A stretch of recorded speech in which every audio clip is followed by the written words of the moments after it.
আজই ডাউনলোড করুন আর এনজয় করুন আপনার পছন্দের শো। আরে বাবা, আমি তো চাইনি ও চাকরিটা ছেড়ে চলে যাক। আমি শুধু চেয়েছিলাম ওকে এটা বোঝাতে যে ও যদি আমাকে পছন্দ করে সেই কথাটা আমাকে নিজে এসে বলুক। ও কেন আমাকে ম্যানিপুলেট করার চেষ্টা করেছিল, আমি শুধু ওকে এটা বোঝাতে চেয়েছিলাম। মা, দুদিনের ছুটি নেওয়ার জন্য বৌদিভাই যাকে এত সাধ্য সাধনা করত, সে স্বেচ্ছায় শখের চাকরিটা ছেড়ে চলে এলো।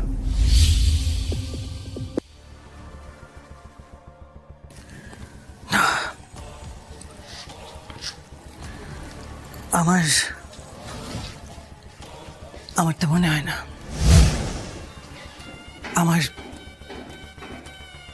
আমার ধারণা সেখানে একটা কিছু হয়েছে।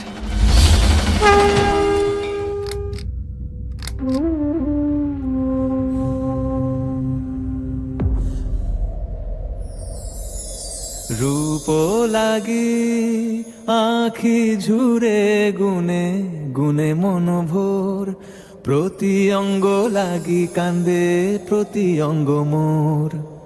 হিয়ার পরশ লাগি হিয়া মোর কান্দে, পরানো পিরিতি লাগি থির নাহি বাঁধে সই। কি আর বলিব যে পণ করিয়াছি মনে, সেই সে করি। আমি জানতাম তুমি ফিরবে। বড্ড দেরি হয়ে গেল না রূপ, বড্ড দেরি হয়ে গেল। সেদিন যদি তোমার কথা শুনে তোমায় ফেলে না যেতাম, তাহলে হয়তো তোমায় হারিয়ে ফেলতাম না রূপ।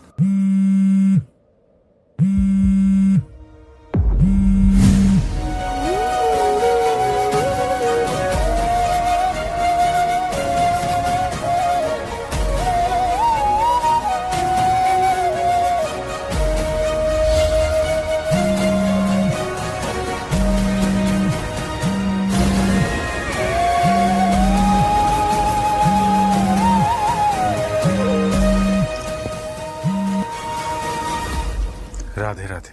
উফ, ফাইনালি। তোমাকে কতবার ফোন করছি গোরা, তুমি ধরছো না কেন? বলো শ্লোক। দেখো গোরা, মাথাটাকে একটু ঠান্ডা করো। শোনো, স্যার কিন্তু ভীষণ আপসেট হয়ে পড়েছেন। তুমি ফিরে এসো গোরা, প্লিজ। না শ্লোক, সেটা আর হয় না। ওই মেয়েটা সবার সামনে আমাকে যেভাবে অপমান করেছে, তারপর ওই অফিসে ফিরে যাওয়ার আর কোনো প্রশ্নই ওঠে না।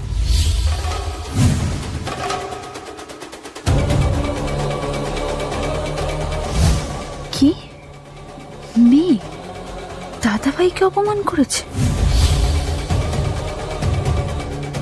সে কি এই অবস্থায় দাদাভাইকে একটা মেয়ে অপমান করেছে?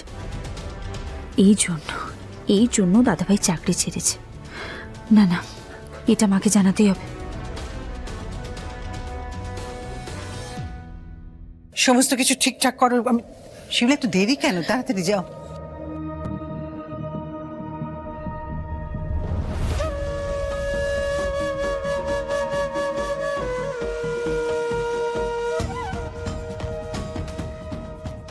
গোরাদাকে বাড়ি ফিরিয়ে এনে তুমি আমার মনস্কামনা পূরণ করলে প্রভু। এবার আমি গোরাদাকে আমার মনের কথা খুলে বলতে পারবো।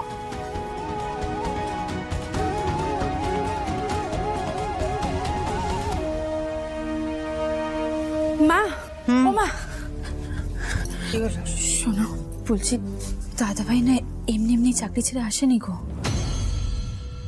ওর অফিসের কোনো একটা মেয়ে ওকে খুব অপমান করেছে, ও সেই জন্য চাকরি ছেড়ে এসেছে। ও তো ফোনে কাকে একটা বলছিল, আমি শুনলাম।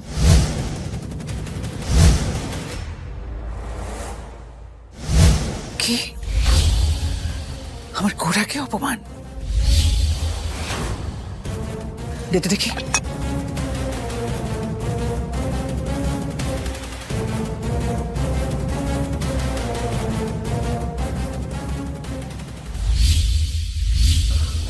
আমি তো যা বলার তোমায় বলে দিয়েছি, আর এই নিয়ে অকারণ কথা বাড়িয়ে কি লাভ আছে বলো তো? আমি তোমার অনুরোধ রাখতে পারবো না শ্লোক।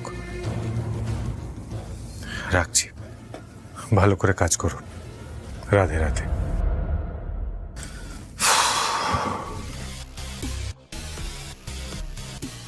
গোড়া, হ্যাঁ মা। কোন মেয়েটাকে অপমান করেছে বাবা? মানে তোমাকে কে বললো এসব কথা? সত্যি করে বল গোড়া, কোন মেয়েটাকে অপমান করছে? মা ছাড়ো না এসব। লুকোস না আমার কাছে, সত্যি করে বল, কি অপমান করেছে তোকে? কি অপমান করেছে তোকে? ওই প্রসঙ্গ থাক না মা। ও আছে একটা মেয়ে, গোড়াতে আমাকেও দ্বন্দ্বে ফেলে দিয়েছিল। বাট ওই কথাই আছে না, যা হয় ভালোর জন্য হয়। এখন আমিও নিশ্চিত হয়ে গেছি যে আমি যেটা ভাবছিলাম সেটা ভুল ভাবছিলাম। ওই মেয়েটার মুখ আমি আর দেখতেও চাই না মা। উনি আমাকে আনকমফোর্টেবল ফিল করিয়েছেন, আমাকে হ্যারাস করেছেন, আমার ভালো মানুষের সুযোগ নিয়ে আমার সাথে ক্লোজনেস বাড়ানোর চেষ্টা করেছেন। তাহলে সাথে সাথে এই প্রার্থনাও করো বাবা, আমাকেও যেন কোনোদিন ওই মেয়ের মুখ না দেখতে হয়। আমার সোনার গৌরাঙ্গকে যে অপমান করেছে, হাতের সামনে পেলে তাকে আমি আঁশ বটিতে কুটব। তখন ভুলে যাব যে আমি বৈষ্ণব।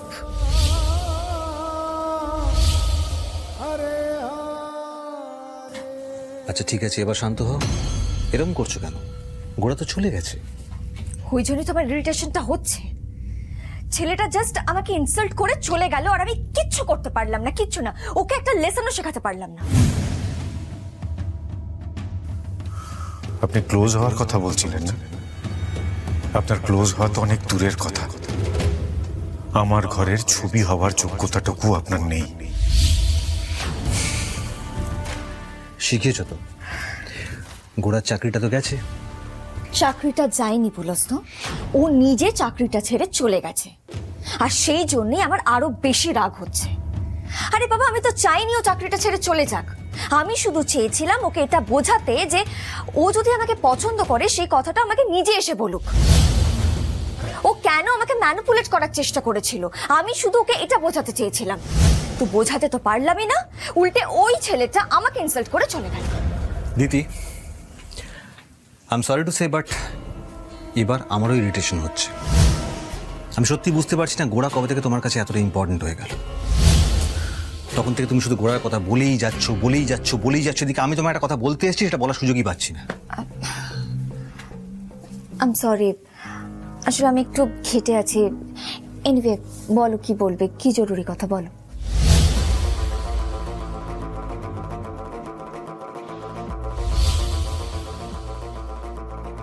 কাল আমাদের এঙ্গেজমেন্ট।